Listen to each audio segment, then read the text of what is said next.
Hey YouTubers, I wanted to give you guys a quick look at the fluid that came out of my T5. I realize the light is giving a big glare to it, but I wanted you guys to be able to see it's not burned up or overly dirty or anything like that. And I have run a magnet completely through every part of this catch basin, and I've come up with zero magnetic contamination. I got no metal whatsoever on my magnet. But that doesn't mean that I don't have a bearing, case bearing or bushing failure. I don't understand what's wrong with it. There's something not right in that transmission. So I'm going to first differential cover off, spec my ring and pinion just to totally eliminate the possibility of a chipped, broken, or missing pinion tooth or some kind of issue like that causing those clunks and clatters that I was hearing inside the transmission. Because admittedly, once I pulled the drive shaft out of the stupid thing, those easily identifiable clunks and clatters weren't there. But I still didn't have a quiet operation of the transmission, not quiet enough that I was 100% sure that the problem could be in the rear end. So let's stay tuned for here just a second. And we're going to climb underneath the vehicle and drop the fluid out of the stupid differential. Well, here's the differential cover off the 7.5. She's a little dirty. I mean, that's metal dust. Look, end of my finger kind of looks like mercury. That's a contamination. I just had pulled this off and wanted to get it in here on the bench because it's leaking there. How much? Look at that stuff. It's literally like mercury or graphite. That'd be a better descriptor. It's like graphite you put inside of locks. It literally shines. Huh. Well, that's interesting. I'm hoping that rear end ain't junk yet. I need it to last long enough so I can finish my 8.8 project. Hang in there. We're going to see what we can find in this differential fluid. I thought I'd throw in a contrasting shot after I wiped all that debris out of the inside of the differential cover. What's funny is this triangle, rectangular square right here.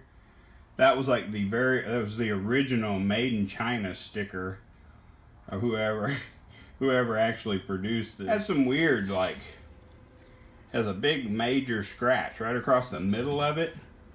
I don't know if you guys can see that. I'm not sure what would cause that big scratch across the, I mean, it goes all the way from here all the way around to there. Then right in here, there's like little, almost like divots like you could put with a punch or like a marker, spring-loaded marker. There's like a whole bunch of like little pieces where something has hit it at high speeds and put some nice little dents in it. But other than that, it's still got the gasket on. I mean, it's reusable. All I'd have to do really is just maybe put a little bit of silicone around there and bolt it back on, because it still didn't tear the gasket or anything. So anyway, just showing you the difference of how dirty it was before and how just wiping all that crud out of the inside of it can be an indicator of how dirty the inside was. Hang tight, get in the fluid. Hey YouTubers, here's a little interesting experiment. What lies beneath? Like, you know, there was a book, later was a movie entitled What Lies Beneath. Even though the rear end seemed to be operating normally, as far as you could tell by ear and with the stuff with the drivetrain running. So I thought, well, I said, you know, I drained the drain the fluid out of my transmission, I think the next step would be, let's drain the stupid diff fluid out of there. Because when Andy checked it, he said it was full, but it looked like it had some metal dust in it. Okay, so here's what we're going to do. I wanted a fresh, brand new paint stick. I'm going to have to settle for a metal ruler because I couldn't find what I wanted. But I want you guys to look at this.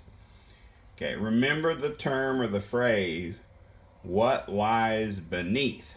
And I also would like you to consider liquid graphite or mercury. I don't know. But watch this.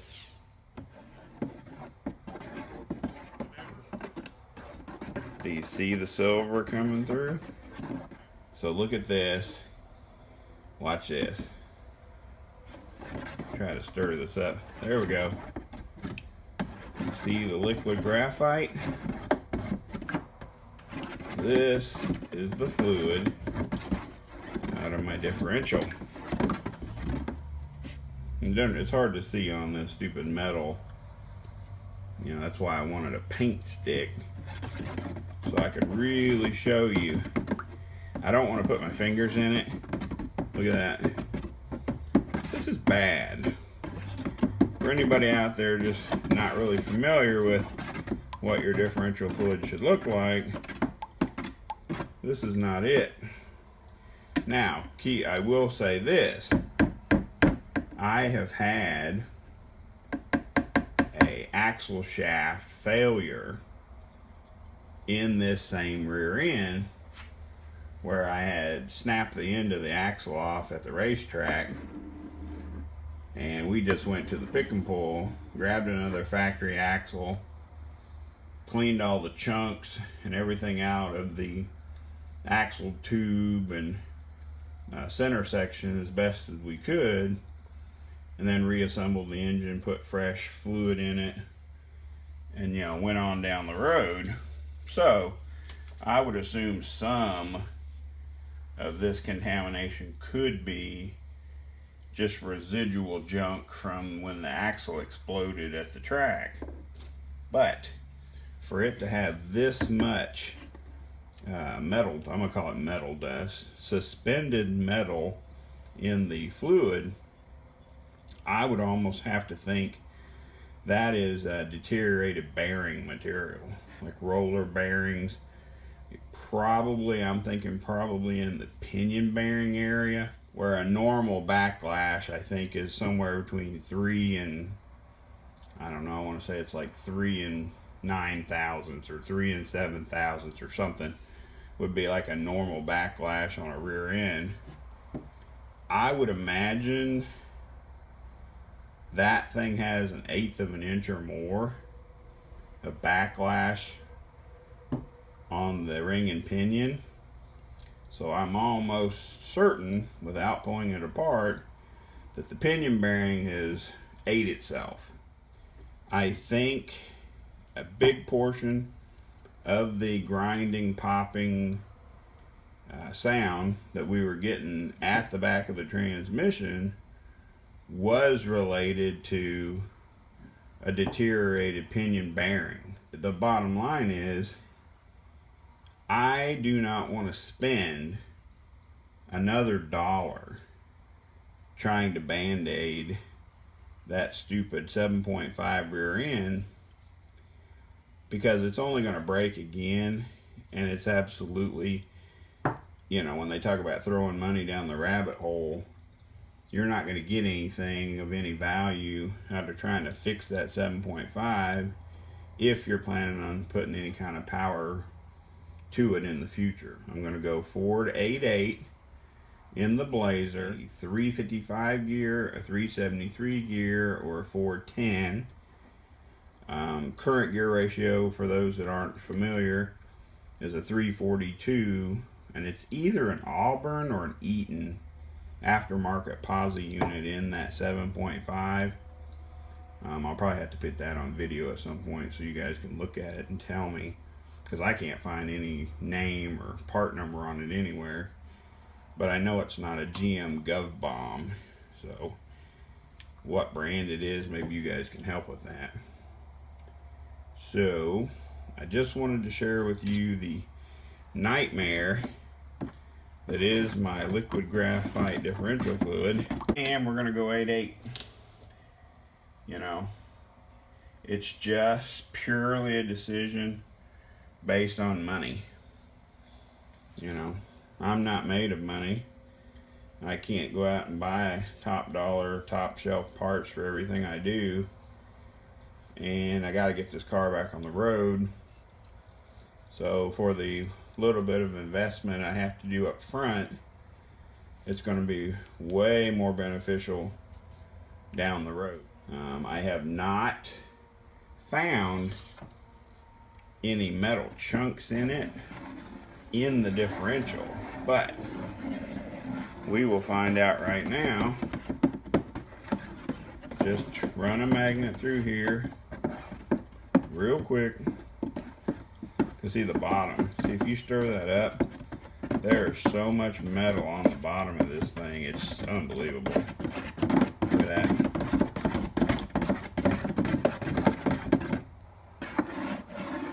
But this is, I know the top of this container is not very clean, but I actually cleaned out the inside of it all the way with brake clean and clean rags before I drained my transmission and before I did my differential, so I could get a representation of what's down in there.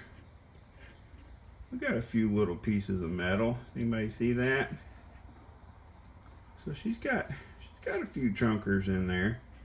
She's got a few chunks. Yeah, the rear end. That could be just leftover residual axle explosion. Who knows? Going with an Explorer 8/8 rear end. We're going to try to get that thing in there and get it back on the road. As always, I appreciate you guys watching these videos. Hopefully we'll have some really interesting videos coming up as far as doing the 2 short axle mod on an Explorer 8/8. Getting the perches welded on and setting the pinion angle. Hopefully having some brakes that work and all that good stuff. Thanks for watching.